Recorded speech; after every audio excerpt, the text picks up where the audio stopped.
I just They the glow in the sunlight. dark. Although I think I've got a filter on mine because there's no way I look this. I have an idea. Keep talking. Smooth. I'll be back in a. What am I talking about?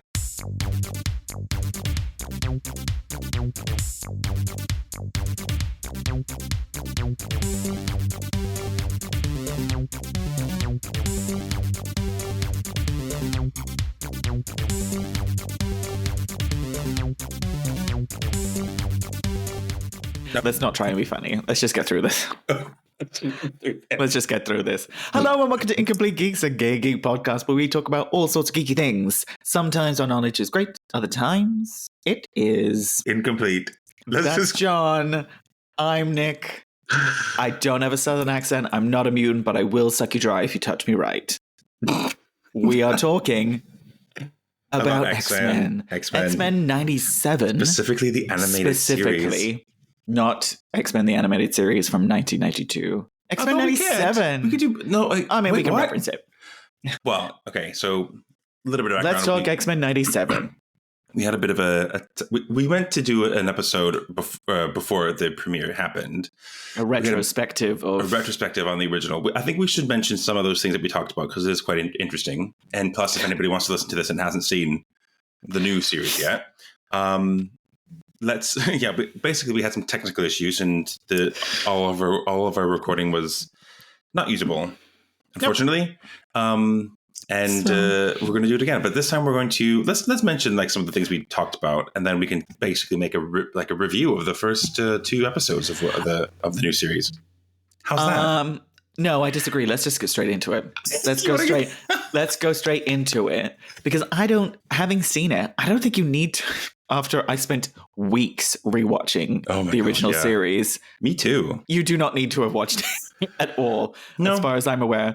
I don't think you needed to have watched any of it. Nope. If you're not an X-Men animated series fan or you haven't watched it since it was the 90s, that's okay. You do not need to have watched it to enjoy X-Men 97. I watched it with the BF and I was like, did you ever watch this when you were younger? And he was like, man, not really. I don't remember very much of it.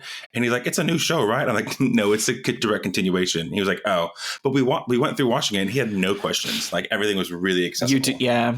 I think that's good. Yeah. Did you ever watch the finale? It's good. For me, it kind of stands show? out because some of it's sort of obvious in terms of like, this is obviously exposition. You know what I mean? I didn't watch anything extra ever since we recorded last. Okay, because that's the only thing that kind of relates directly to it, and you don't even need to have seen that. We've all seen the clips. It was in the trailer. Well, Professor X was hit. He went into space. Mm-hmm. Everyone thinks he's dead, but he's not. Okay, well, that was my question. That's not quite spoilery because basically that's the premise of this new series. Everyone thinks he's dead, but he's really not. So because nobody in spoilers of the first 2 episodes if you haven't seen it, nobody mentions that. Nobody mentions that he is or isn't. They just say that they use language to kind of skirt around it. They say Professor X is gone rather than Professor X is dead. Yeah. But Cyclops does say he was killed, but that could be like Or the world thinks the man who killed him. Gyrich was the man who killed Xavier. It's like, that could be. Everyone else thinks that. That's his reputation. Even Gyrich thinks he killed him. So that's true. He's still that. So if anything, they have to keep up the. Yeah, because they'll bring him back. Let's get into it then. Let's get into it. Right. Where did we start? Did we start with the expectations? Like what we thought was going to happen? Because we were both wrong on some things. No, never mind. Just I threw you. Just start wherever you were starting. I'm trying to think of what we were expecting. Okay. I'm curious. I'm really interested because do we want to go through it like through the episode or just chat shit? How do you want to do this? Well, we tend to get a bit all over the place when we just chat shit. So if we have some kind of structure, we can go through the episode. Let's try and kind of think what happens and go through the episode. Okay. But I'll just, if you want to, let's compromise because I don't want to talk about the old series very much. But like we came into expecting, like we were very happy about the lineup. We were very happy with the cast lineup as well because a lot of those people are coming back. Plus, we're getting more representation, which is great. we went through the episode titles and we thought, okay, that one's going to be about this, that one's going to be about that. We were like, Fire Made Flesh, that one's going to be about Sunspot, probably. How stupid. I'm so angry at myself for thinking Fire Made Flesh would be about Sunspot. I'm really glad. I wouldn't know. I'm so glad that has been deleted and that is not on record of me saying that with my whole chest, because how fucking stupid. That is literally a line that she says that I should have known. And I feel in the comics. I am Fire Made Flesh. Fucking hell. Jesus Christ. Did she say that in the Phoenix Saga or something? Probably written down somewhere. I don't know. Fire Made Flesh. We did also lose me going like, what's his name? Sun, Fire, Sun, Fire Star, Sun, Fire. Yeah. No, we still have that. It's just me reacting to it going. Anyway, people don't care about this. Cut it all out. Cut all of this out. Okay, so what were you expecting when you went in to watch the new show? Well, luckily, what were your expectations? I had very low. I mean, I had not low, but I had very sort of open expectations. I wasn't that sort of like, oh, it needs to have this, and this, like we do with some films and TV shows nowadays, which are not, which are not sort of, what's the word? It's that's okay to have those expectations when you know what the story is going to be like. But if this is just an animated show that is a continuation of something that we loved, like we're just like, yeah, whatever, bring it to me, I don't care. And so it just didn't disappoint. We spoke about, because I had some expectations, but quickly quashed, because my big thing was the returning cast. Like when they announced they were doing this, my first thing was like, who's coming back? Has to come back as Rogue. That was my main thing. Lenore Zan had to be Rogue, and Cal was doing Wolverine. I think, and Storm is Allison as well, so that's great. But I think Rogue and Wolverine had to be the same voices, and they were. So that's great. So that was a huge thing for me. So kind of once they'd done that, I know they recast some of the others, and we've talked about how we like a lot of the cast. Yeah, having those people come back. George Boozer as Beast. And then Alison Healy Smith, is that right? As Storm. So there's 4 of them. Yeah. I literally just I rewatched the second episode like an hour ago, and I just paused it on the credits to be like, oh yeah, that person.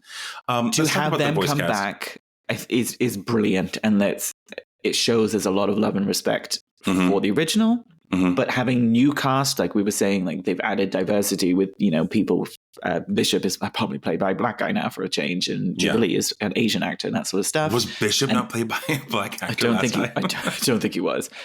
So a lot of them have been recast, and Jennifer Hale as Jean instead of the original actress, who I love, Jennifer Hale. So it straight away when they announced the cast, I was like, okay, you guys are taking this seriously, you're doing kind of what I want. So I didn't have specific expectations, because I feel like, okay, just show me what you got, guys. Yeah, let's go for it. Not to go off the actors too much, but I think that the main one of the good points that we made in the last episode that we recorded was that how we can tell even from the trailers and like the animation style how much they are going to take this seriously and how much they are going to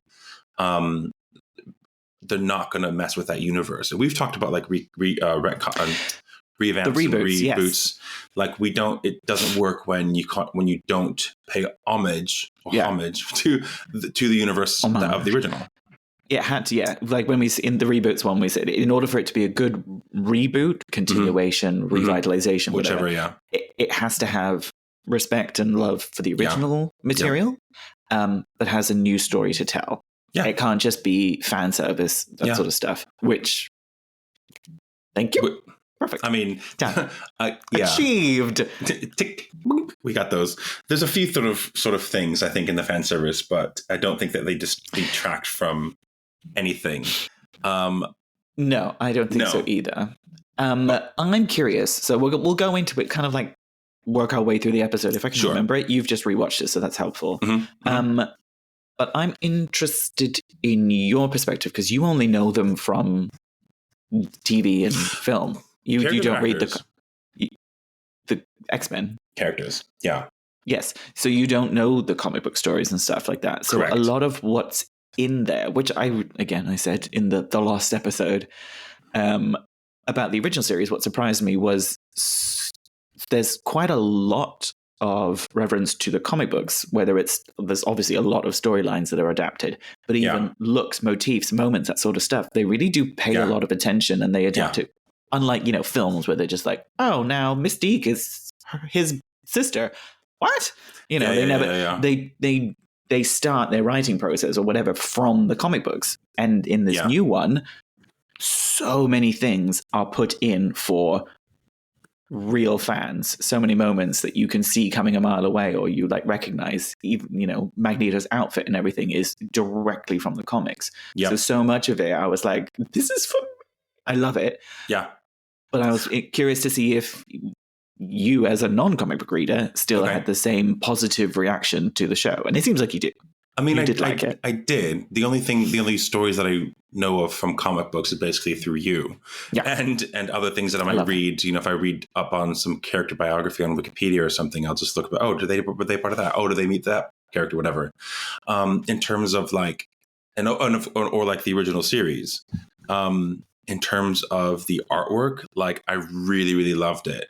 It was the paying respects to the original series by having the same style of animation, but you can tell that it's upgraded, and they make it work. There even the things that are not perfect, like the way that the mouths move sometimes, they're not always very fluid.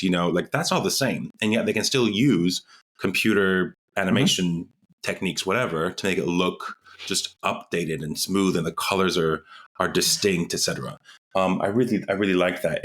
What it reminds me of is how films have different adaptations, because you've got a director who's taking a story that they may not have a lot of connection to, and they just make it their own thing, and they feel like they have a lot of director's leeway, poetic license to make their own story kind of thing, which may or may not be good. But with a TV show, and in particular this one, I think it's the main showrunner has been very clear about the fact that he is using the original series as a jumping off point, and then will also take a lot of the stories, like you said, from the comic books and adapt them. And because the original series did that so well, it seems to really work. Now, I don't know, you can tell me, maybe in the comic books, do they have a lot of alternate universes where they can have a lot of stories that may not necessarily have continuity? Does that happen? So obviously there's ridiculous ones, like we get Spider-Ham, for example. It's a different universe, whatever, and that can, or have their own sort of comic book run. But if you have one universe like this, you have to make it sort of a sacred timeline, of one direct through line for these characters. Does that work? I think it's working so far. I don't know. I can't see any sort of breaks in continuity in that regard. No, I'm getting it over. Yeah. I'm seeing your pensive face.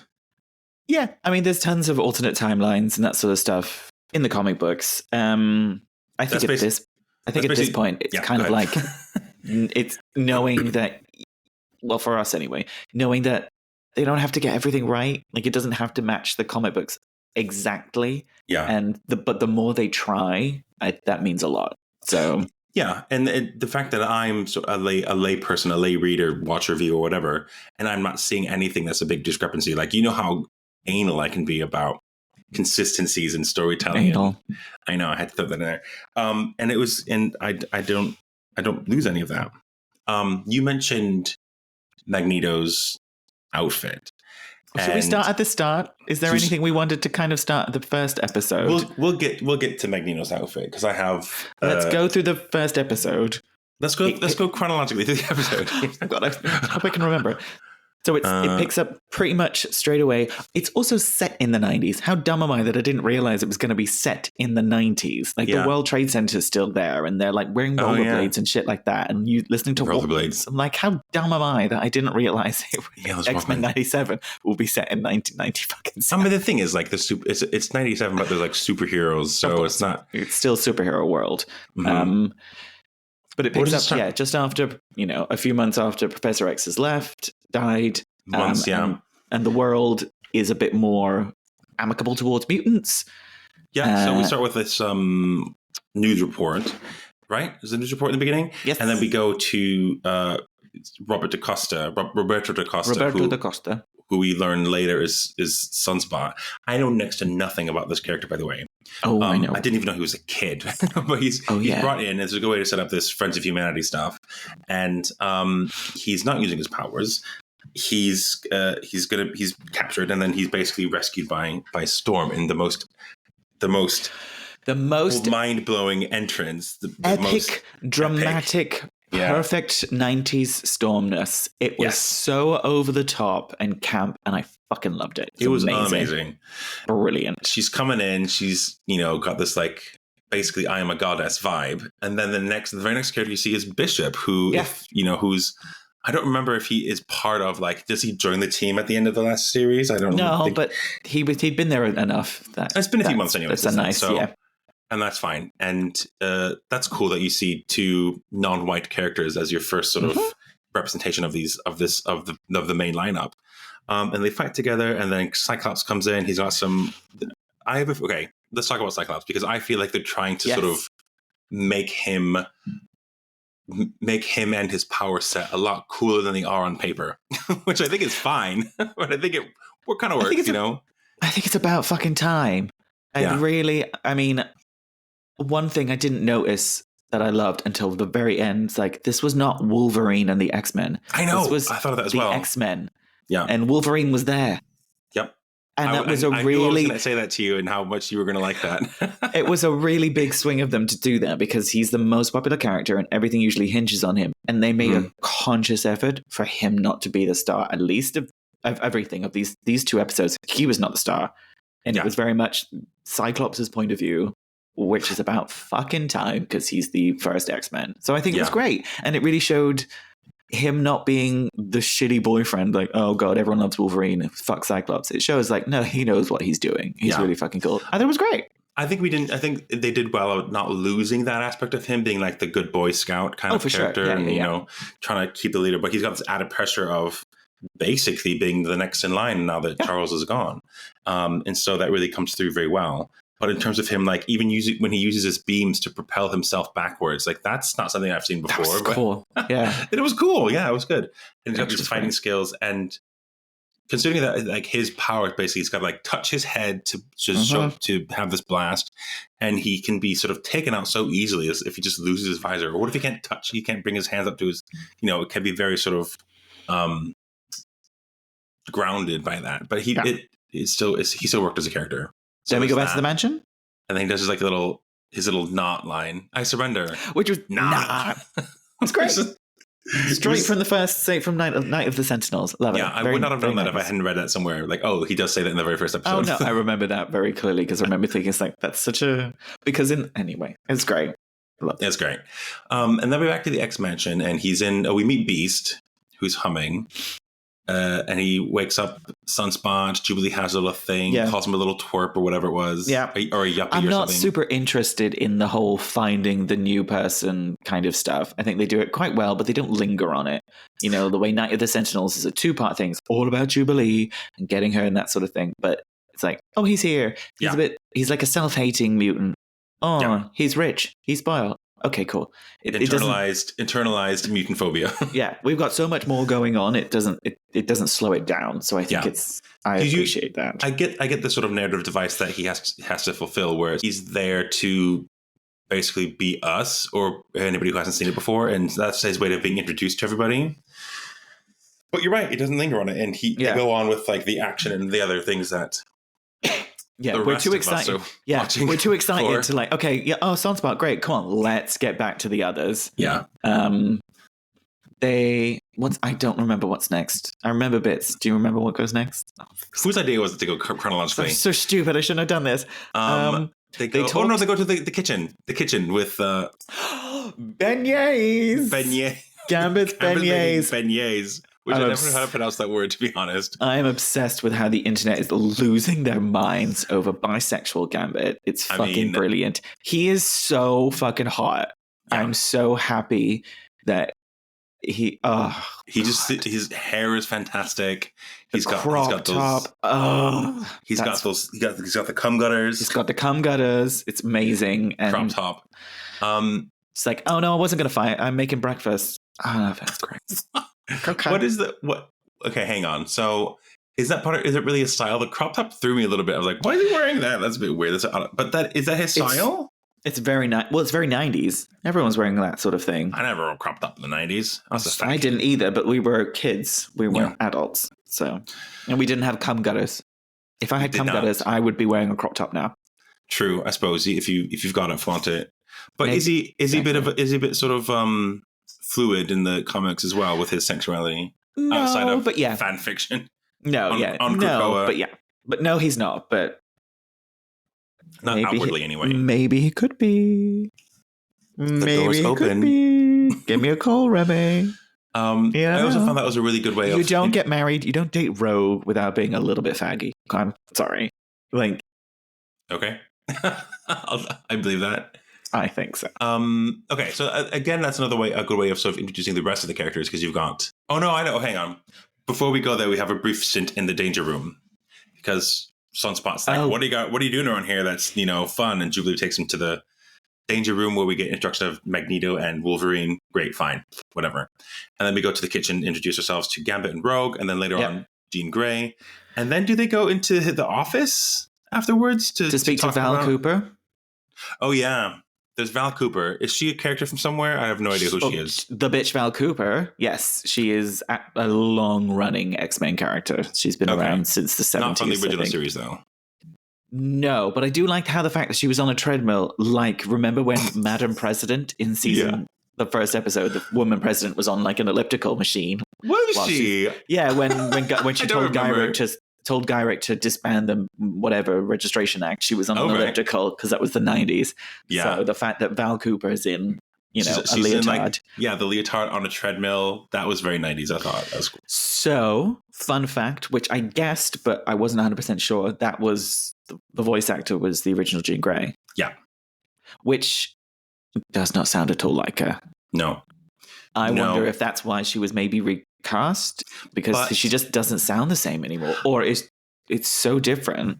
I don't know why. I have theories now because of the reveal at the end of season 2. Maybe I thought of episode 2. Yeah, I thought that the original Jean would voice the original voice. Would voice 1 and Jennifer Hale would voice the other. Right. But that's not the case. That's what I'm suggesting. It's not. But the thing is, the voice actors, though, not all of the returning actors sound the same either. I don't know if that's obvious, I agree. Or it's just me being a voice actor myself. Once they got going, I think we got into it. Yeah, and it sounds so judgmental. And I don't mean it. It's like you guys were all amazing, but you could tell. They're older. They're just older. Yeah, her voice is aged a lot. I think Beast has aged a little bit, but that's not. And when it started, and Cal, it took me a while to realize that Wolverine was the same voice actor, but it's just that they're older. Like I've done audio dramas with the original cast of Dark Shadows, and they're meant to be like continuations of the storyline. And here I am doing my sort of normal voice, and these characters who are playing like people in their 20s back in the 70s and early 80s, or no, was it early 70s?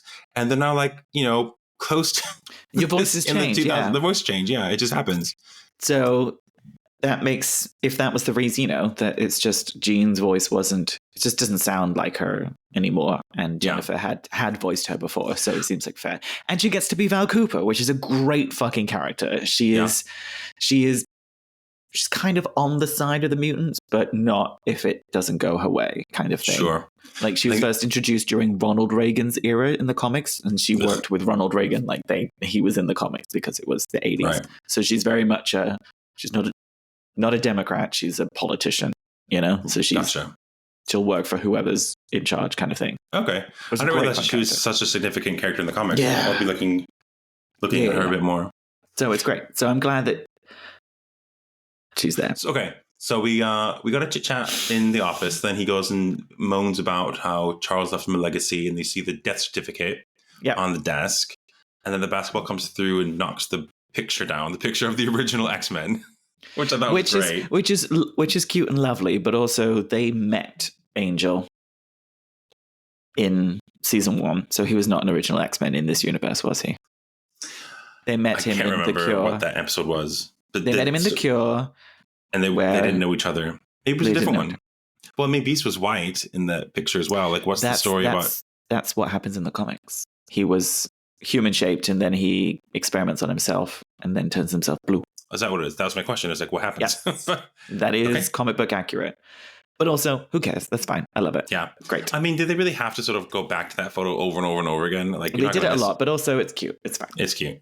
And then what happens after they break it? They go outside and, so they go back outside and here we have Gambit and Wolverine in, topless again, which is an obvious reference to, it's a reference to the episode in the original series which was itself a reference to X-Men number 4, where Jim Lee drew them, and Jim Lee drawing topless Gambit in the 90s with all his abs and obliques for the world to see. Yeah.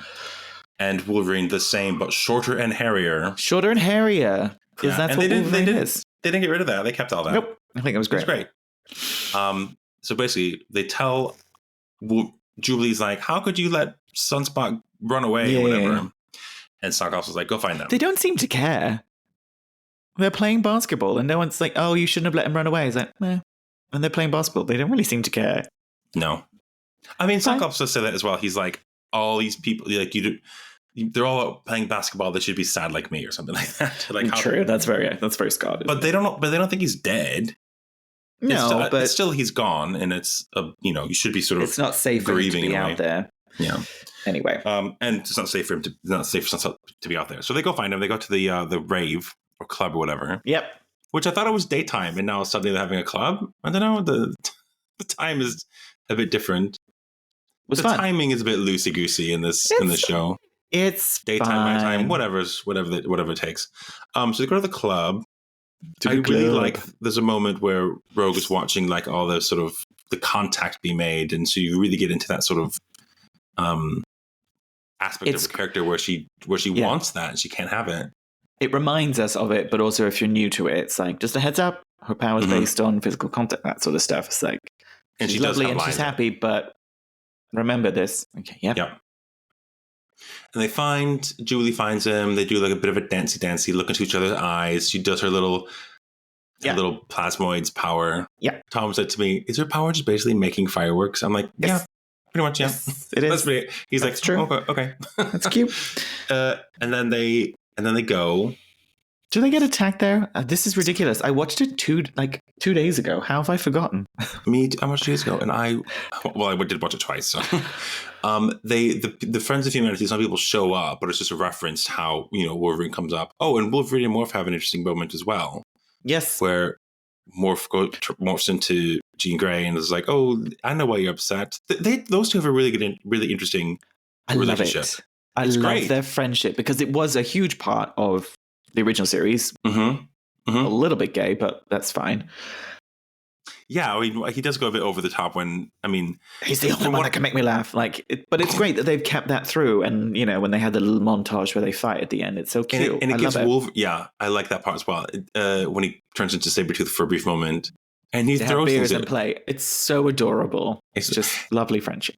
It adds a bit of depth to Wolverine, who is a character that's meant to be this hyper masculine, gruff, which is obviously very sort of two-dimensional, and it gives him this sort of side where because he does care, and it's really hard to sort of do that and sort of keep that sort of gruff side, but they do it very well. And I'm glad that a non-binary character is one to do that. It's great. I love it. I like it a lot. Yeah, so that's a fun moment where you also get to see as an actor. I quite like it when you have a character. An actor portraying a character that is portraying their own character, if that makes sense. So you get like Jennifer Hale being able to voice Morph, who's pretending to be Jean Grey, and it's like, oh, I wanted to do a little bit differently. Da da da da da. It's fun. It's fun, and you can tell I love it when you can tell that the actors are having fun. Yeah. So the interaction with the Friends of Humanity is. This is all of a memory. Are you not impressed by me? I don't remember a thing. I'm just waiting for the desert scene. I just want to get to the desert scene. Oh my God. Okay. I just want to get to the desert fight. So if you haven't seen the episode, I'll replay it for you. I'll recap it for you. So they go back to the mansion, and what happens? I'm trying to figure out who has this, how they got Sentinel technology. and Cyclops decides they have to go talk to Gyrick. And so the Gyrick and Storm and Bishop who didn't go to the club. They talk to Gyrick in this sort of interrogation scene. Yeah. Which is great, about like what you really want. Gyrick's like, I won the day that I shot your leader, whatever. Yeah. Jean Grey goes into his mind. Tolerance is extinction, he says first, which is so deep. And we know the finale, the episode titles of the finale episodes, but also really fucking poignant things to say. And that kind of sets up how existential this show's going to be. Yeah, that and like the music cues as well. That happened. So the music's so good. It's so dramatic. I love it. It feels really. It's taking it really seriously. But then he's like, "Have you met my wife?" Yeah, that was great. So she goes into his head and gets the information, and then there's a moment where she's like, "Someone else is in here." Now, is this the astral plane that they're? Is that meant to be that, or is it meant to be sort of just ambiguous? So when it's saying someone else is in here, it kind of implies like, oh, someone else is in Gyrick's mind. It's like, no, someone else is in her mind. Who's in her mind? Oh, honey. Well, I thought maybe you saw the finale. There's two of them. But she's not in her mind. I thought maybe it was like the baby or something had to do with it. No, babe. They're both telepaths. So you like see little flashbacks of like a kid coloring in, and like that's her memories and that sort of stuff. And the fact that in the astral planes, like she doesn't have a baby. She didn't give birth to a baby. She has it, which is what happens in the comics. Right. Jean Grey doesn't have the baby, but she looks after the baby. So whose mind is that? Is that Jean projecting into Madeline's mind? Yeah. Or that sort of stuff. There's another mind in here. It's like it's Jean trying to get it. And she hasn't noticed it before. Yeah, it's great. It's like so is that excited. What kind of wakes the real Jean Grey? Maybe, I don't know. But who knows? We'll find out. There's like a sandy kind of creature as well that says "Not again, I'm sorry," something like that. Is there any hints on what that was, or is that TBD? Not a sand creature. It was. To me, it looked like or did it look like the Master Mold head? No, that was before. It was before then. It was like this, like a whip up of sand, and it kind of made the shape of a face. And it was like, "Oh no, not again! I'm so sorry." Something to that effect. Oh my god, I missed that idea? Entirely. No, I feel like there's a Phoenix thing. Let's say it's a Phoenix. Fine, it's the Phoenix. It was a male voice as well, but it was Mr. Phoenix, the Menix. Menix. Since there's like a sort of a astral planey type head area, there's a lot of flashes that go by that is meant to be for the people who hunt Easter eggs. But anyway, she comes out. She's like, "Oh, I'm okay. Come back. I know where they are." It's in the Sahara Desert, baby. Smash to them in the Blackbird on the way to the desert, which I think they said the Sahara, but I could be wrong.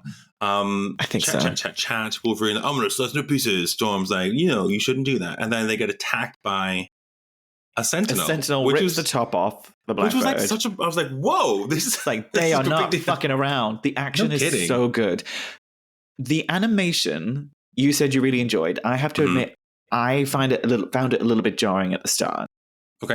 Because it looks very different from the original and that sort of stuff. And I couldn't, it's like, I don't know what if, that sort of stuff. When this fight scene happened, it's like, this feels so much like a video game. It felt so much like 90s video game characters. And that's when I really got into it, because the action and the movement is so much better, obviously, than the 90s, because it's so fast and it's compared to...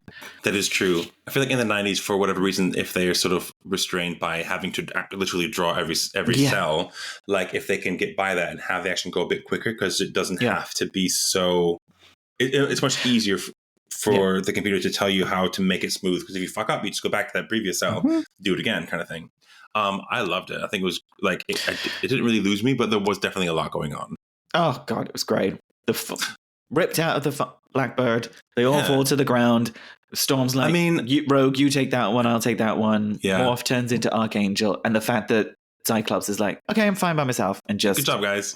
It's like, great job, guys. And no one even bothers because they know he can optic blast and stop his fall. Yeah. It's such a competent and confident Cyclops. It's really, really fun. That's to see good. Again, it's depth to the character, because I don't know if you are able to do that. They've obviously practiced that before in the danger room. They've tested that one out before. The fight is great. Trask is there. He's upset. Blah blah blah. Racist. Fuck. So they have the fight. Do you say fuck? Oh, like fuck you, that sort of stuff. Oh, fuck okay. him. He sucks. Like, who's fuck fucking? Trask? He sucks. No, they don't. Fuck you.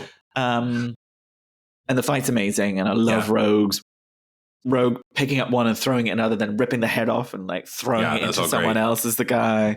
It's Beast goes great. inside of one of them Beast and sort of takes it over. That's brilliant. Does the Gambit Wolverine thing happen before or after? After, because the Sentinels finally, take control a little bit. They kind of turn the tide, and Storm says, "Give him the Cyclops forecast. Give him the forecast. It's so good. Epic. The way they give Storm so much reverence, and the way they're like Omega level of threat. Yeah, like, detected. Yeah, great reference to the fact that she is classed as an Omega level mutant nowadays, officially since 2019. It's like, have some respect. Has that not been around for a long time? 2019 was the first time they've used that word, like officially, like ever, or for Storm. They've used it here and there for people, like when Rachel becomes a Phoenix and Franklin Richards, that sort of stuff. Two of them, but to call people like Storm, Jean, and Magneto Omega level mutants is the first time they've ever officially said that. So it's nice to be like, oh, Storm's powerful. It's like, no, she's more than powerful. You don't, and I powerful is an inadequate word to describe that fucking scene where she lightning bolts the sand into glass. Yeah. And I always thought in the 90s, her monologuing felt a bit stilted and over the top. Sometimes. Whether it's because I miss her and it's brilliant, or the way they put the echo or the music, it's so powerful and cool when she's, I don't even know what she says. Desert heed sand, my command. She makes a tornado, rips up all the glass she's just made, and rips the fucking shit out of all the Sentinels while the others, and then they explode into the lights, and the others are just like watching. Storm could have done this all by herself. Yeah, she wasn't. She didn't need the other ones. But then Master Mold is activated, and then Gambit jumps on Wolverine's back and charges the claw, which I don't know if I'm really okay with, because it's adamantium. It won't break. It's fine. It won't. Okay, well, there's obviously like things explode when they get charged with the energy. Also, it's not a distinct thing, like an object that's like a separate thing. Do we just gonna go over that? Okay, it's fine, because he often charges up his staff, and when he hits it, it explodes, but the staff doesn't explode. True, so good point. Yeah, the staff's not anything special. No, it's just the staff. So we'll use that logic. Fine. So you can dissipate the energy, fine, but fine. And also, if anything explodes around Wolverine, he'll just heal from it. And in fact, at the very end, there's a flash when Cyclops is like, it was a team effort.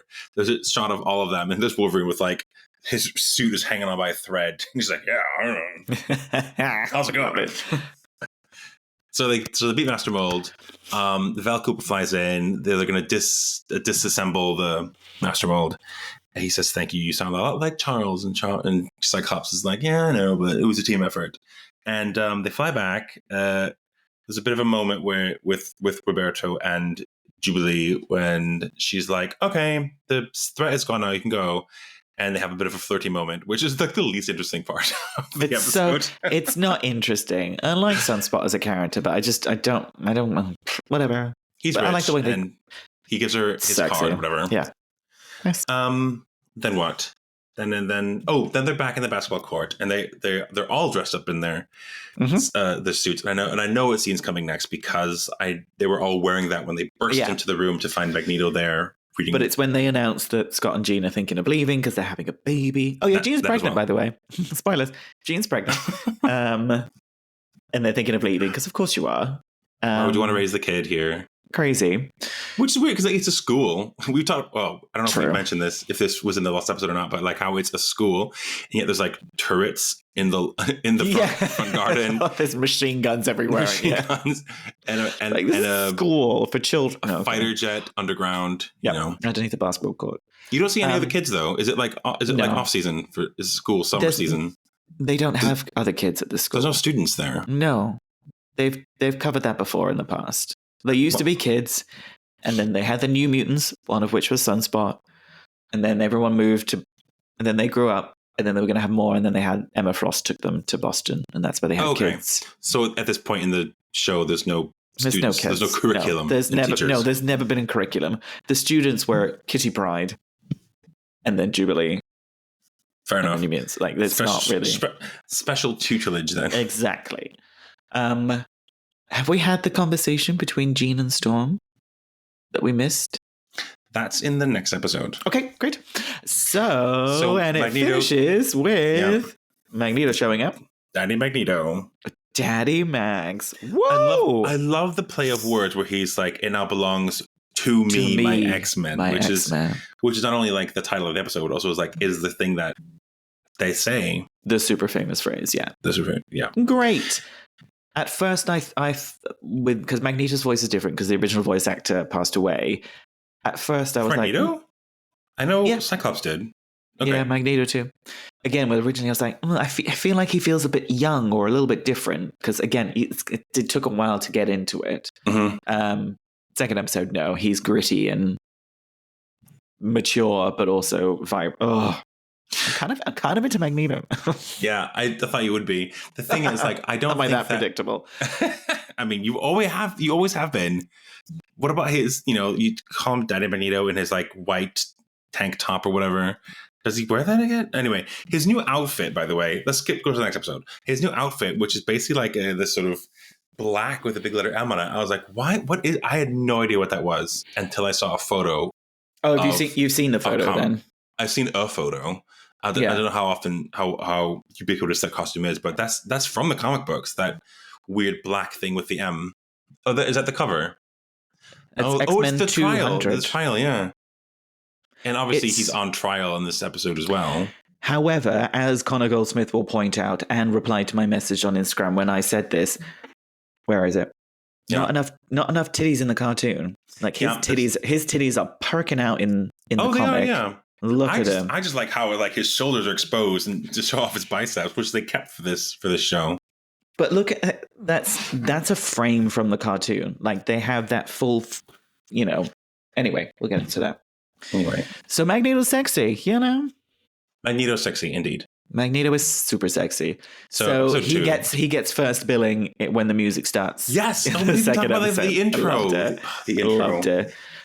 The intro's great, and it's another example of this isn't the Wolverine show. The fact that it's Cyclops, then Jean fucking Grey. Yeah, then Storm, who has been here the longest. Then Wolverine, then Storm.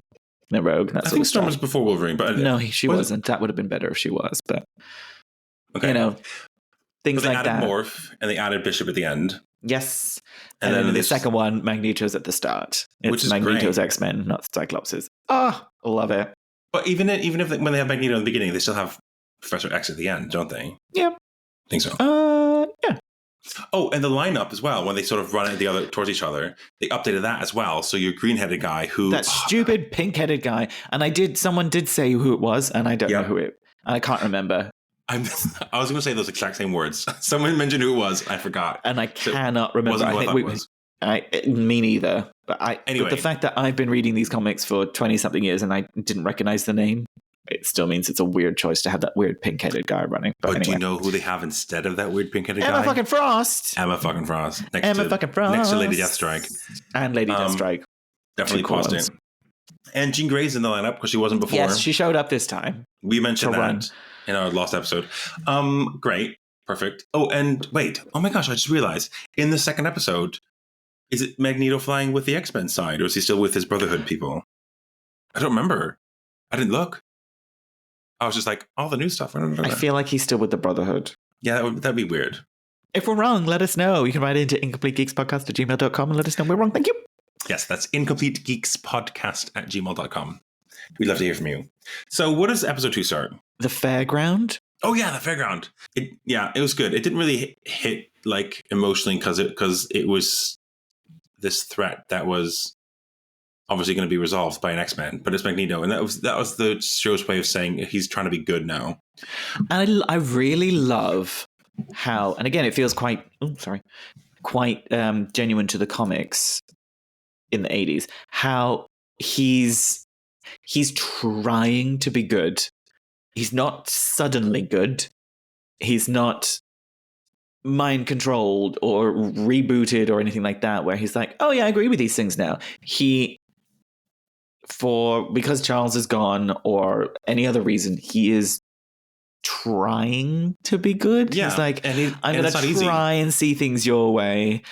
He doesn't like it. He chokes on every time he says coexist. He doesn't like it, but it's a struggle for him. He's trying. So if you, dear listener, think Magneto is sexually attractive, send us an email describing the ways you find him sexually attractive, or you can post and message us on Instagram and TikTok at Incomplete Geeks. Please include lots of sexy images of Daddy Magneto. We now return to our episode. Or yourself. Or yourself. I am single. Please send me sexy messages. And I'll happily look at them as well, but I'll pass them on to. I'll be your vet. I'll field those ones. So Magneto's trying to be good. He saves a kid. He saves a Ferris wheel from collapsing and saves a kid and all that kind of shit. Yeah. And then what?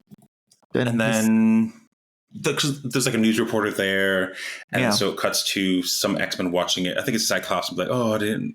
He's. Yeah. Oh, now we can't leave because he's here and I don't trust him. And Jean's like, we have to leave. Like, we're going to leave. Yeah. This Jean is very much, this pregnant Jean Grey person is very much like, we need to leave. We should go. Yeah. Very much like, let's get you away from the X-Men. Yeah. Albeit subtly and adorably.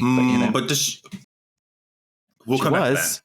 We'll come back to that because does she not? I don't want to cut ahead. Okay. What then? Where did they cut to? And then he talks at them or something. It's like, you're just going to have to trust me, all that kind of shit. At some point, yeah. They're like in the briefing room or whatever. And they're like, And Rogue says, maybe we should give him a chance. Does she? Why did she say that? Why does Rogue say that? What's Rogue got to do? What's this thing we're talking about? Why are you saying it that way? Because I want to ask you about this, but not till we get to that point.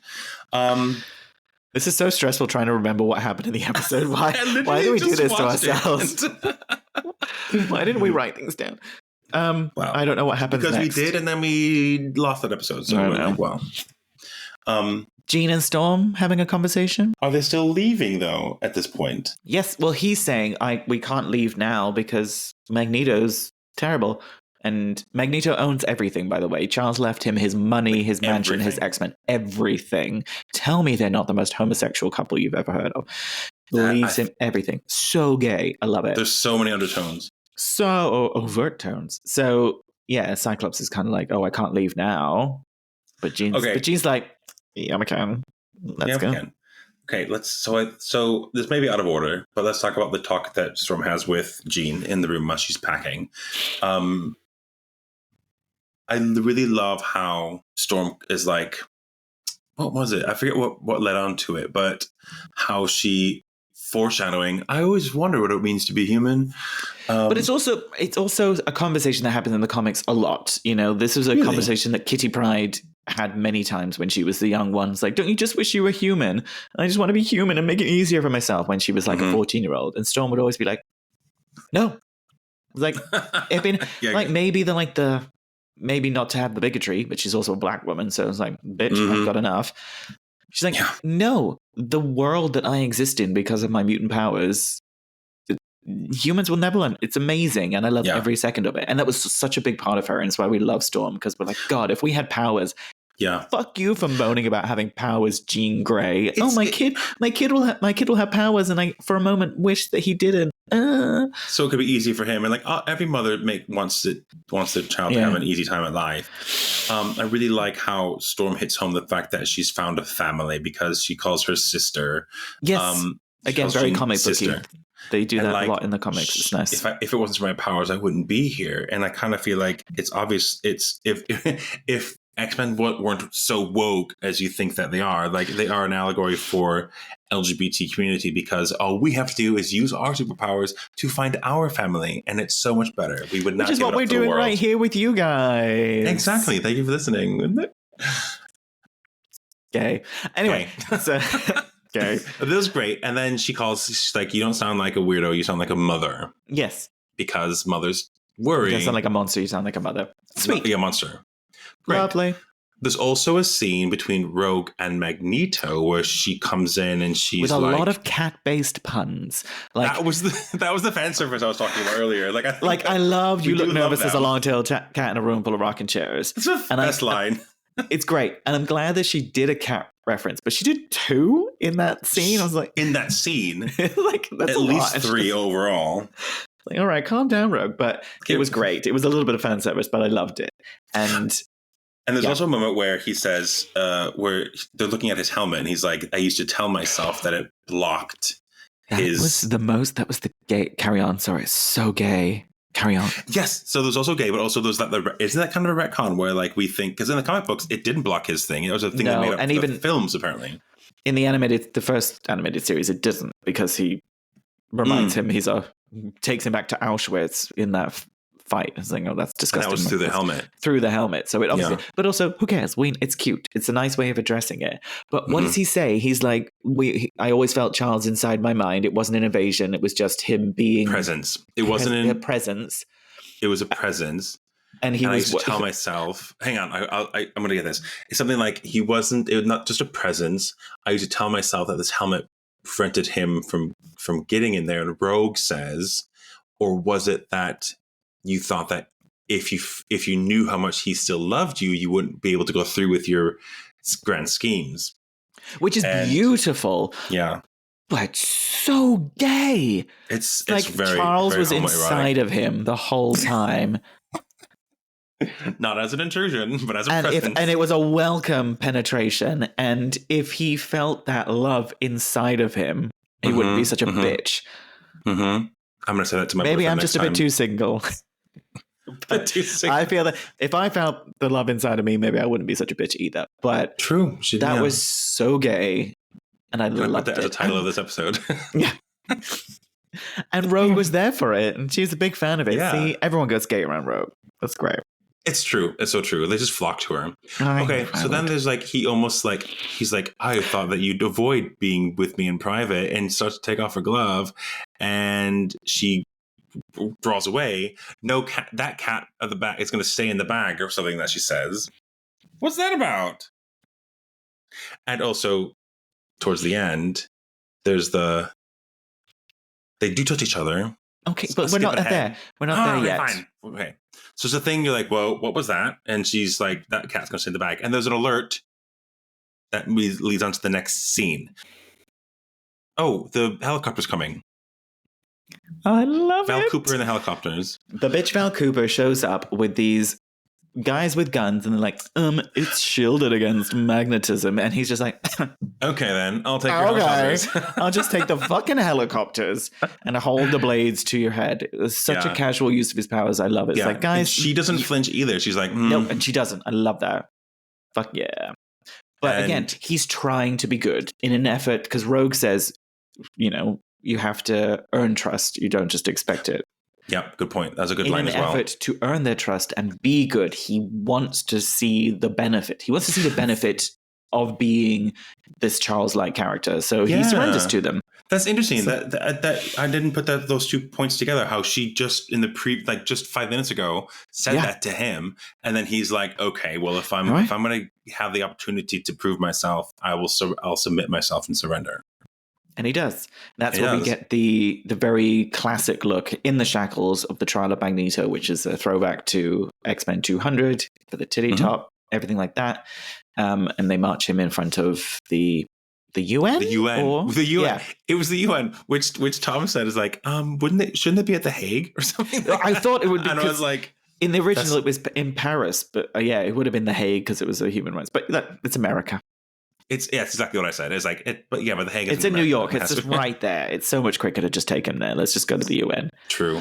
So everybody goes down there except for Wolverine and Jean Grey. So Wolvie's watching it on TV. She comes in. Oh, she's like, Scott didn't tell me. There's a lot of that going around. Which means like he didn't. Yeah. He didn't know that they were leaving. Yeah, but also fuck off. Right. She's married to someone else. Get a life, Logan. Yeah. So he starts his. Oh, and there's like protesters outside. And I think Friends of Humanity. Friends of Humanity, and can we mention how this reflects what's going on in today's world. But it did the first time round. It did in the 90s in the original one. It's so they didn't have to make a big change to make it depressingly realistic, because this would absolutely happen in our world. Yeah. 100%. Later on in the on the newscaster, she uses the word insurrection, and like that they're pulling references to the Capitol riots as they kind of come in and intrude on the UN. There's definitely sort of that's what I was evoked. That invoked. Of course, yeah, that was absolutely evoked in me watching this. But before we get to that point, he has his little hero speech, which is bullshit. No offense, Maggie, but he's like, "Oh, when I was a child, I was persecuted." It's like, "Oh, that's horrible." Yes. But you've killed loads of people. That's not an excuse. It doesn't work that way. But he puts up a good defense. But he's also he speaks very well. Point, I do know that they weren't allowed to mention the Holocaust in the first. Yeah. Or do they even say that he's a Jew in the first? Nope. No. In the 90s, he doesn't mention as well, but he does say something like, we called our God our houses because we dared to call our God by a different name, which is the first sort of reference to him being a Jew, and also World War II kind of thing. So that was interesting. But yeah, it is sort of it kind of falls on deaf ears, and then they get invaded. Friends of Humanity, Executioner comes in, guns blazing, with his troop, with the Proud Boys. I mean, with the Friends of Humanity. The Proud Friends of Humanity boys. The Proud Friends. And the X-Men Proud Boys of Humanity. And the X-Men kick their ass. Storm's kicking ass. Morph is kicking ass as Psylocke and Lady Deathstrike and Colossus and everything like that. That was pretty cool. That was cool. And then, and I didn't realize this, but that's when Jean kind of goes into Cyclops' head and is like, I'm at the hospital. You got to come here. Oh, yes. And yeah, so and they leave. It's like, this is a really big fight, and he leaves. It's like, okay. And Storm tells Rogue to go collect. Oh, she's like, "How's it going?" And I think this is the first reference to Morph as they, because Cyclops says Morph is here fighting them off, but we're losing ground or something like that. And I was like, all of them, or you mean Morph? Okay. And Storm says to Rogue, take him to the hospital. We've got this. And then that allows her to convince the judges, whoever. And she's got she's got this sort of boss bitch moment where she's such a boss bitch you moment. Go over there and defend this. You just go and stand over here, and I need all the people. And they're like, who are you to sort? She's like, no, you shut up. You listen, and you will survive. Listen and you'll survive. Don't fucking question me. They take off the dampening collar that was hindering his... And we get 2 Omega level mutants fighting some racist assholes, and it's wonderful. I love it. I love the action. More speeches from her. Yeah, more speeches, more big power moves of throwing shit around, making giant swords out of shit, and she electrocutes it. It's fucking great. I love it. So they've got them tied in. It was like they almost got it like sort of secure, and then Executioner has his sights on Magneto. Storm sees it, and I thought, I don't know what I expected. But then she sort of dodges, she jumps in the way and takes the bullet, more metaphorically. Earlier on in the episode, you see Executioner building a gun connected to a collar. Didn't even register. And this issue is the second comic I ever read with Rogue and Storm. And still, it didn't click that this was going to happen. Oh, is that from that comic? They shoot at Rogue, and Storm pushes Rogue out the way. The second when Executioner put Magneto in his sights and Storm looked, I was like, fuck. Why didn't I see this coming? That's of course, because she has the mohawk. Oh my God. And she takes the hit for Magneto. Question. Yes. Because I didn't see the collar either, but I saw the gun when he's building it. Are the collars from the comics as well, or was that an invention for the TV show? That's the TV. Okay, so we saw those in Genosha. Which I think are in the comics now, but that was for the TV show. That wasn't, as far as I'm aware, thing. But yeah, she jumps in the way, and I was like, what? I was, after having such 2 episodes of her really just kicking ass and using her powers like we always dreamed she would, when this happened, it's like, oh my God, of course they are. Now we know why they did that. Because she lost her powers. Yeah. That bit where she is on the floor. She's on the floor. She's got that monologue about how she can't feel the breeze again or I the can't moisture. feel the breeze, the moisture. Yeah. It was, and then she's just crumpled on the floor in tears, and Magneto sees her. He's like, "Fuck you!" I'm really trying to see why this is the good path. Never again.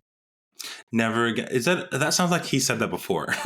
No, but I think it's a Holocaust reference. Right. Okay. That's why. And the fact that he even like earlier on when he's sort of trying to convince them all to come to his side, he actually like bows to her in a way, calls her goddess. You're the closest thing to a goddess. Yeah. Because she is. Because she is.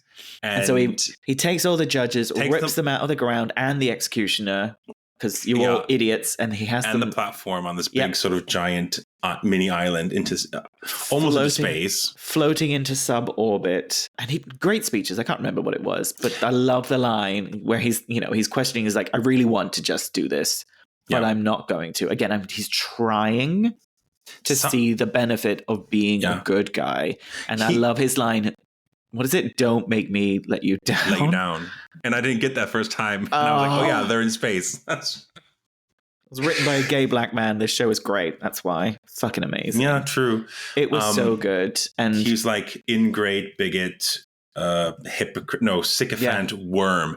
And then when he says worm, he's got his foot over the executioner. I thought he was going to do something. Like I was convinced that he was. I'm glad he didn't, because it would have been a little bit character assassination, like hard to get back from that. But it's just great to show us like, you are fucking nothing, and he's choosing to be choosing to be good, and he's not happy about it. Don't fucking prove me wrong. Don't make me let you down. It was great. He does say at one point that Charles set him a challenge, which makes me think that there's either something in the will or some other sort of agreement that we don't know. That will was the size of a phone book. There's a hell of a lot more detail in there than that.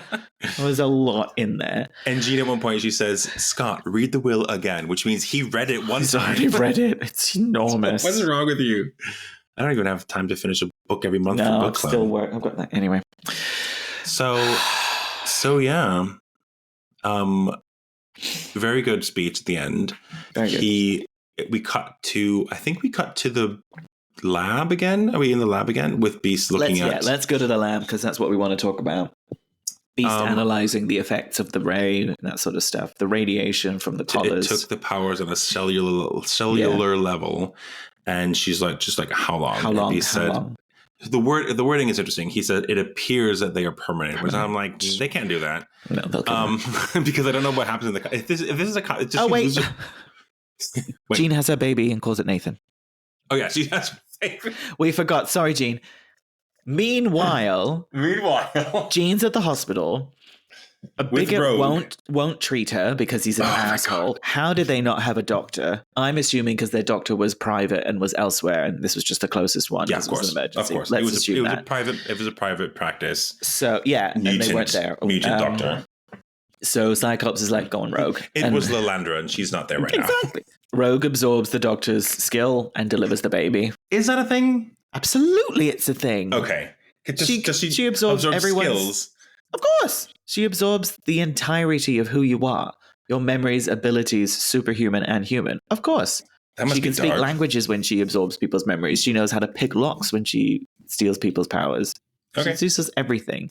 Yeah, I've seen people like, is that a thing? It's like, babe, you have not been reading comics. Yes.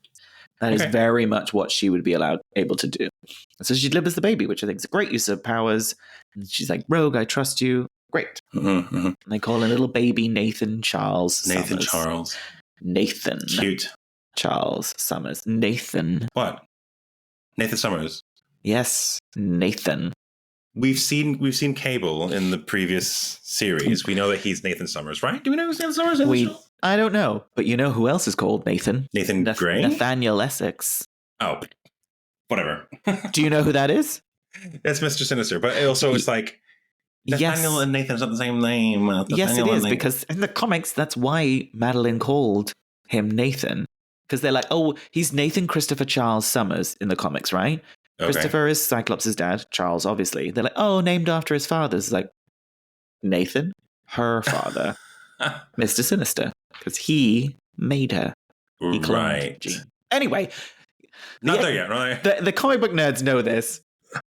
Well, I wanted to get to this before, but you didn't want me to. But anyway, whatever. Nathan. Anyway, so yeah, she's had the baby. Great stuff. And comforting Storm. Yep. So Storm I love that moment. She's like, we'll fix it. And the way that Jean's like trying to hug her and comfort her, and it just kind of fades I love out. that scene. And the thing is, like, her face is drawn so well. And I love her style as well. Great. Love the mohawk. Love the artwork. Yep. It's so good. And her face does not move in that moment. She's just in shock. This is a life-changing thing that she is not able to deal with at this moment. And it's devastating. She gets scared by the thunderbolt outside, which makes total sense. Oh, it's so great when she's looking at her burnt uniform and her stuff, Yeah. and then the bolt and a crack of thunder goes outside, and it scares the shit out of her because that would normally be her doing that, or she'd know about it. Or she'd be aware of it or something, yeah. I love it. It just shows how it's completely, like, she can't be the person. Again, it was in the comics. It was such a huge part. Oh, that moment of lightning bolt? No. Just, it's such a big part of her character from the 80s, which I loved, was who the fuck am I? Without my powers. It's such an integral part of her. It's amazing. For me, it rings like that's the level of attention to detail that they have. Yeah. For how these powers work, which is what I look for. I love it. So she decides to leave. She leaves a note for Jean. She leaves a note for the group, but Jean reads it, and it's from her voice, and then it goes into Jean's voice instead. You see her getting on a bus and whatever, and she's like, "I can't be here. You have to let them know why I can't say goodbye right now." You said goodbye too many times yourself because she's died and come back so many times. And become Phoenix and left and come back. Yeah. She's like, it's not who I am anymore, basically, and has to leave to. I don't know what she's gonna do. I'm so worried. I'm so worried about her now. Well, we know what she's gonna do because in the last episode, I don't. Oh, I know that. Like, is it life, death? Yeah. I was right. Okay, you were. Even though that file's lost forever, but yes.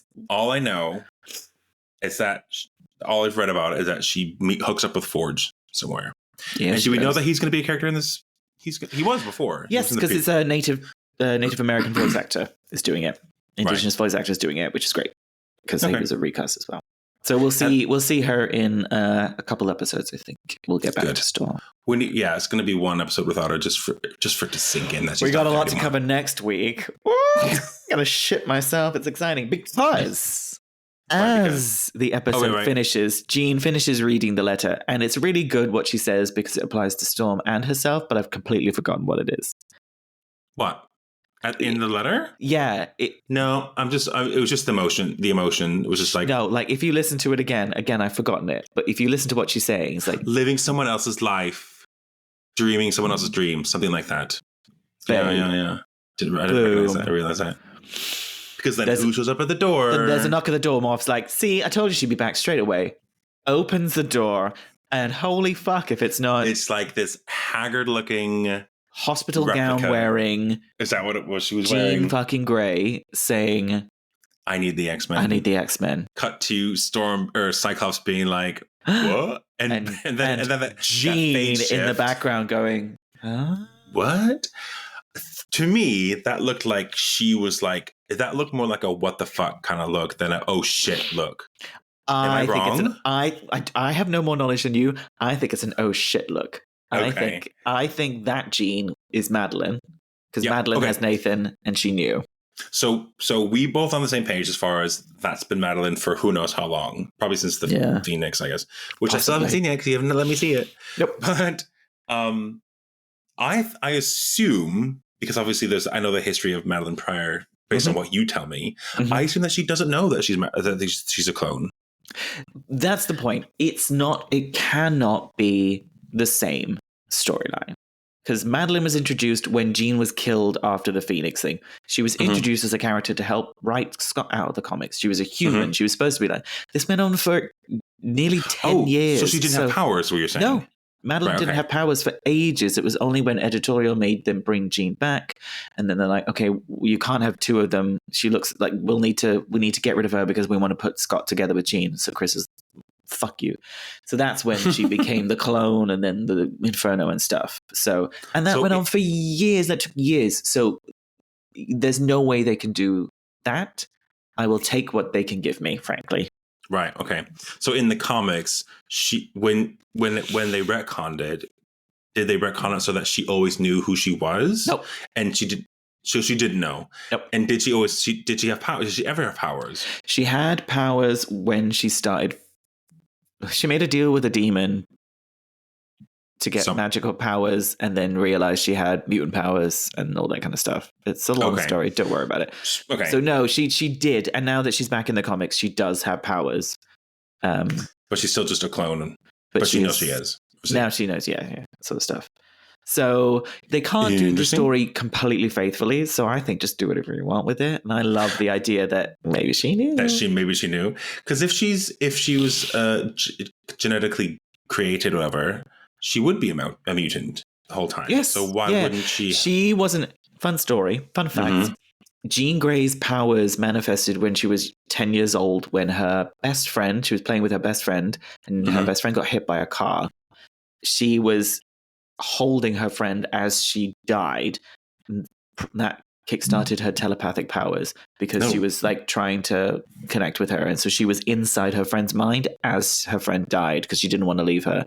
And then she was put into a catatonic state because she just died with her friend. And that's when Professor X found her and helped her because no one could help her because she was. So without that inciting incident, Madeline's powers didn't manifest. That was the reason they gave. Oh, I see. So when she made some magic deals, they manifested. Yeah. Fun. Kind of unlocked for her. Yeah. Okay. Fun. Interesting. So, where does it go from here? Oh my God. And I mean, we said that this was what I was super excited about. I have a Funko Pop of Madeline Pryor of the Goblin Queen. Yep. Which is the name that she eventually gets in the comics. She doesn't start off with that. No. Branded as X-Men 97 Goblin Queen. So that was a big spoiler that we knew this was going to be in it. Does the figure have it? Yeah, it does have a baby. Okay. Yes. Oh, it's got the same little, the same pattern on the swaddling. Yes. Isn't it? Interesting. Oh my God, it's so cute. Which you got in the Middle East. So I got it in Dubai, and I don't know. It's such a spoiler to be like, oh, there's a Goblin Queen in it, and the woman holding the baby. It's like, well, that's giving it away. But I don't care. I'm so excited. I'm excited. On one hand, I'm super excited they're getting straight into it because it's the only storyline I really give a shit about. Well, it's the storyline I give most about.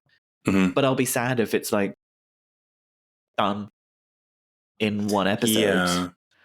Because like I said, like one of my favorite fucking things is the whole, wait, was that her all along? And doing that kind of back and forth, what Secret Invasion should have done. Yeah, we know. I would have loved that to be a bit more drawn out, but at the same time, we all know what's happening. Let's get to it. Here she is. Ugh. That's fine because you can have even in the first. Are you voguing? Yeah. in the original series, like every episode was about something, but you also had lasting effects. Mm-hmm. So even when I skipped those 5 or 7 whatever episodes of the Phoenix saga, the very next one was about like Shi'ar technology, and I was like, I better skip this one as well because I don't know what's going on. Oh no, that's fine. But like whatever happens, even if they do sort of resolve it in a way in one episode or so, it's not going to be fully resolved. No, there's going to be lasting consequences, which I think is great. Yeah, there will be consequences. It'll be serialized, which is what also another thing we liked about it. Because what other show was serialized as much as X-Men back in the 90s? That was so revolutionary when they did that. The fact that they're like, right, here's your kid tunes in. It's like, yeah, it's episode 6, and you have to figure out what happened in the first 5. Yeah, we'll give you a previously on so you collect all the videos. Like, no one would have done that. No, just put any old shit on. And the fact that they took that meant they could tell better stories and have these characters grow. And now that we have faith in that model, it's going to be way better. Plus, we've got streaming services, so we can go back and watch the ones we missed if we missed one. You know, it's a different world nowadays, Nicholas. Don't you know? In it. So we got Fire Made Flesh is the next one. The one after that is that the one that's something Motendo / Life Death Part 1, which is going to be where we see Storm again. And then the one after that is not Life Death Part 2, but something else. Yeah, I forget what they're called. Some other side one, which I thought was going to be like a sort of a flashbacky type episode, but I could be wrong because sometimes we're wrong. And then after what? Surely not. I know, right? After that, what is Life Death Part 2, and then straight away we get into the 3-part finale, don't we? Wait, I'm getting looking it up. Yeah. Mutendo Life Death. Remember It is episode 5. No idea. Can't forget it if I don't know what it is. Life And Death then- Part 2. Then Mhm. Bright Eyes. Oh, so what's that one about? Well, I'll make your prediction now. I think, well, it would make more sense if it's about Cyclops because he's got bright eyes, but right, of I course. think it's going to be about Cable because that's what Rogue calls Cable when she's like punches him in the face. Oh, Remember me, yeah. bright eyes? Because obviously his He's got that eye shiny glows eye. as well. Yeah. So do you think it'll be Cyclops or Cable? Cable. Cable! I think so. I vote for Cable. And then the 3-part finale, Tolerance is Extinction. Well, Cyclops is his daddy, so... Oh, of course, yes, and it makes lots of sense. So I think, and we know Cable's going to be in it, so we need to get to He is in Cable's it. story. As a baby. Anyway. Anyway, yes, there's a voice actor cast as adult Cable, so True. Right. Well, this has been an episode. I'm pleased but not surprised that we're able to talk at length about the first 2 episodes of this Marvel TV show. Speaking of, like, I'm very happy. Like, I realized as well that this is the first good show. The first good show on Disney Plus. This is Yeah. our first foray into the X-Men. How now that Marvel Studios has gotten the rights back, the first really fully sort of delve into the X-Men. We've got teases of it before, but this is the first time we're actually sort of It's also they're doing something with that. yeah, it's a really good way because my brother was like, "Do you think it has to connect to the films?" I'm like, "Good God, no! No. It's a cartoon, no." Absolutely But it is a really good way to test out characters and popularity, to see the way that people respond to it. And kind of give an inkling of like, oh my God, people have like lost their minds over super powerful goddess Storm. It's like, Yeah. I think, well, I mean, I've said it before that Marvel, that is one thing that Marvel does very, very well is they're able to test ideas out and then keep the ones that work and kind of just quietly shelve the ones that don't work. and the fact that it's such a great show already and it hasn't had to rely entirely on Wolverine, I think is another huge thing. Oh yeah, absolutely. A huge I'm glad thing. he's like a side character. Me, he works. He I'm fits. so excited he's a side character, but it doesn't feel like, I don't know, but anyway. It's No. great. I mean, We approve. It's about Cyclops and Magneto and Storm, basically. The main characters. And Rogue. And Magneto. Not really. Oh, well, yeah, but she's, yeah. Now, well, Storm was going to be a side Did we talk about that? Yeah. No, well, you didn't tell me what happened, what it was. That they took off the glove and they had a little He takes off the touchy-touchy? glove, and then Gabbett, like, notices and he drops the Queen of Hearts card, Which is, yes, of course. which is like, yes. why are they able to touch? Another friend of mine's like, how can Magneto touch Rogue? And what's happened? It's like, oh, it's a really good, like, it's a nice reference at comic book fans. It's like, a throwback to when they were a couple. And he was like, they were a couple. I'm like, Yeah. I mean, I was like that as well, but I'm like, they referenced it in the very first X-Men film. Obviously, there's that age difference in the film, so it was a bit weird. what? There's a bit Anna of Paquin and Ian McKellen. yeah, there's a bit of a I don't know, a line that was taken a bit flirty kind of way. Ooh, that's disgusting. No. Yes. I would like to remind everyone that in the comics, Magneto was obviously de-aged by an alien mutant into a baby and re-aged so that he was like a 20-year-old Holocaust survivor in the 80s. And that is a plot point. It is established in the trial of Magneto. One of the plot points they used to try and get him out of it, that like it is established that he is a Holocaust survivor. We have all that, but expert medical advice shows that he is a man in his early 30s. That does, and you see him at a Holocaust memorial with people that are like, how have you aged so well? And they're like, oh, it's like, Okay. so he's more age appropriate than Ian McKellen and Anna Paquin, is what I'm saying. Fine. In the comics. But they have a little Savage Land dalliance, and in an alternate reality, they are a husband and wife and have a baby. So What? yeah. What? Okay. Right. So X-Men fans were not surprised by the fact that Magneto can touch. Even my boyfriend was like, "Oh, they're fucking."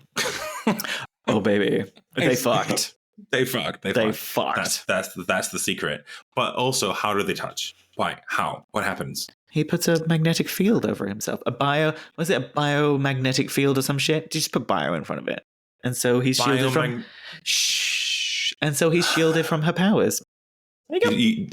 Dear listener, you couldn't hear my eyes rolling so far in the back of my But head. you can imagine it. But you Yep. can, yeah.